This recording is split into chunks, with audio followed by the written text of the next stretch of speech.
Hello mga auntie! Vacation time sa Pilipinas! Dapat kompleto ang documents mo pa uwi tulad ng e-travel, passport at ticket. Siyempre, excited ang lola mo kasi Singapore Airlines ang sasakyan niya. Ayan, nagland na tayo sa Singapore at konting roaming around the city muna tayo ay boarding pa lang pala to. Excited ang ate mo. Ayan, hindi naman ganon ka-istrikto ang Singapore. Ready na ako sa aking flight to Singapore. Mga 8 hours po yan. Ayan, buti na lang ang SG Airlines ngayon ay merong wifi on board. Kaya enjoy chatting with your loved ones. Pero nanonood-nood din ako dyan. Pakain ng pakain ang SG. Kaya samantalahin. May mga binulsa pa nga ako dyan for takeaway. Ang sarap ng lafang.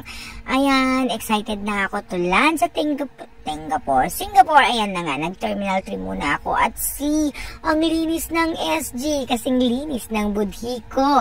Ang ganda ng mga sightseeing sa loob lang ng airport. Sulit na. Muulan kasi yan kaya hindi na ako lumabas. Tinikman ko din ang masarap nilang lafang.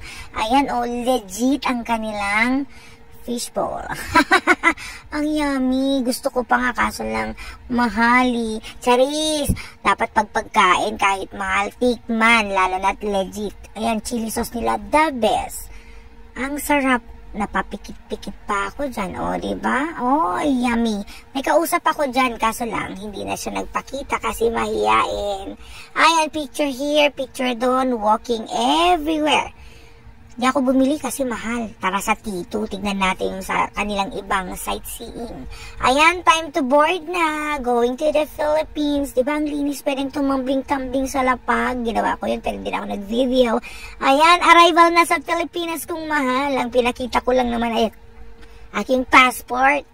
Iniscan lang at tara!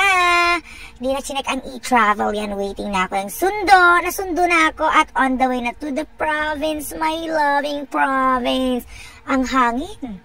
Ayan ang family. Pa-welcome nila. At ang ganda ng natural air. Mahangin katulad ng mga kaibigan ko. Charis! Ayan na. Time to relax and enjoy the beauty of the province. Saya-saya ko, glow up ang ate mo, kaya rest muna, gabi na, matutulog na ako, and welcome back, Masyang Dali!